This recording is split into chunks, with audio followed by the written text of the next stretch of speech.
everyone, so I'm here today with a foundation review, and as promised this is a review of the Clarins Everasting Foundation Plus, and this is what I'm wearing on my skin today. I've been using it for about 2 months now, and I wanted to really give it a proper good testing before I came on here to talk to you about it, because I've kind of experienced a few different things with it, but I'll kind of give you a little bit of a basic review first: packaging, price, availability, shades, that kind of thing, and then talk to you about my personal experience with it. So the packaging looks like this. It's very pretty, the kind of frosted glass, gold lid. It comes with a pump, which is really great, really nice packaging. Quite heavy, not the best for travel, but kind of very luxurious, and as you would expect from such a kind of luxury brand. The shade selection is pretty decent. They don't cater to really dark skins, which is very unfortunate of them, but for kind of like medium skin tones to quite light skin tones, the shade range is fine. I have got the shade 110, which is honey, and this matches me really nicely when I'm a little bit paler but still got a bit of colour. If I didn't have any tan on at all, this would be a bit dark for me, but I tend to suit the kind of slightly more honey, warmer toned foundations anyway, so really like the shade. Then it has an SPF of 15, which is really good, and I'm going to just read you kind of a little bit of info from the back as to their claims on it.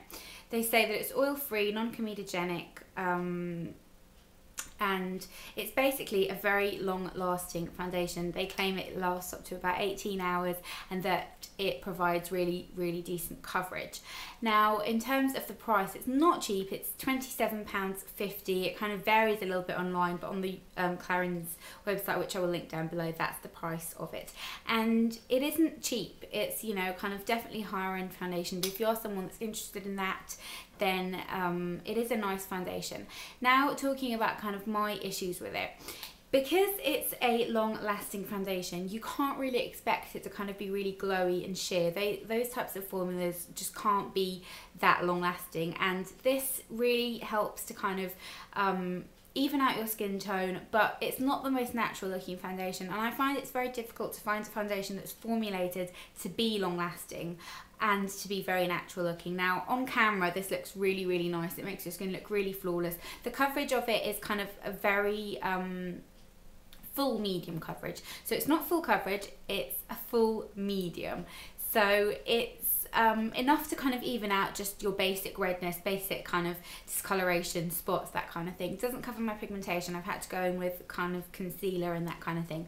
But what's nice about this is it doesn't feel like a very heavy foundation on the skin. So for example, things like Revlon Colour Stay, which I really like, but they definitely do feel a little bit heavy on the skin, like they're just kind of sitting on your skin a little bit.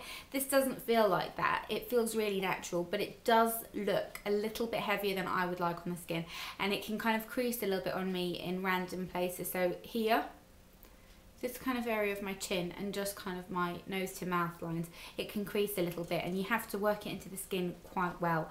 I have been using the Sigma F80 flat top kabuki brush to buff it into the skin. It does look really nice with hands as well, and you do get a more natural finish. Now, because my skin's kind of quite, I'd say my skin's kind of combination. It's not massively oily, but this does get a little bit oily on me, and it definitely exaggerates my pores kind of in this area, and I like something to kind of skim over my pores and look quite radiant. Now, it isn't a very dead looking foundation. It doesn't make your skin look really matte and lifeless. It's a pretty foundation considering its full coverage, but it doesn't give your skin that kind of lit from within glow. But that's fair enough because it doesn't claim like it does. It's just something that in the winter time I like. In the summer this would probably be a little bit better, but I definitely think that if you're someone that likes kind of higher end foundations and you want something that's kind of a nice dependable foundation, this is a nice choice.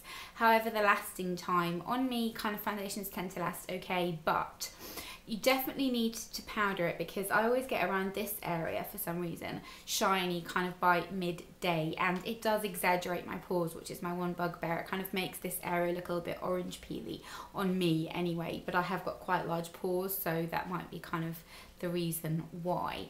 But it's definitely something that I think a lot of you will enjoy if you like a kind of more heavy coverage foundation, and not necessarily something that's dewy, but it's not really cakey either. It's kind of a nice in-between product. So that's it. I think I've mentioned everything there is to mention about this. I like it. I've enjoyed using it. I will use it kind of on a kind of weekly basis, not on a daily basis, but I do find I have to really work into my skin and kind of press it in to not exaggerate my pores a little bit, but that might be different for everyone. That's just because my pores are quite big. So yeah, I hope you enjoyed this little review. Let me know any other foundations you would like me to review, and I will do that for you. And let me know if you've tried this and what you think about it as well, because it definitely is something that I think a lot of people don't look to Clarins to try their foundations, and they are really nice. I really like the True Radiance one. That's kind of my favourite, but I did enjoy this as well. It's just kind of not exactly what I'm looking for my skin. But I hope you enjoyed this video. Don't forget to give it a thumbs up if you did, and I will see you next time. Bye!